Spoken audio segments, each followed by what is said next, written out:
আসসালামু আলাইকুম সবাইকে। আসলে গ্রামগঞ্জের যে বৃষ্টিগুলো দেখতে অনেক সুন্দর। বৃষ্টি ধরে রয়েছে, আকাশে প্রচুর মেঘ, সাদা একটা বক যাইতেছে। যে কিছু বক, কি দারুণ বৃষ্টি দেখতে।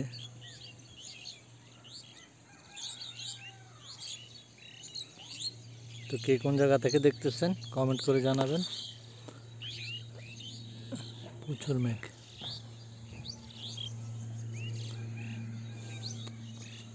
তো সবাই ভালো থাকবেন, কে কোন জায়গা থেকে দেখতেছেন এবং দৃশ্যটা কার কেমন লেগেছে। আসলে গ্রামগঞ্জের যে দৃশ্যগুলা চোখে লাগার মতো আসলে। সবাই ভালো থাকবেন, দোয়া করবেন সবাই সবার জন্য। ধন্যবাদ সবাইকে, আল্লাহ হাফেজ।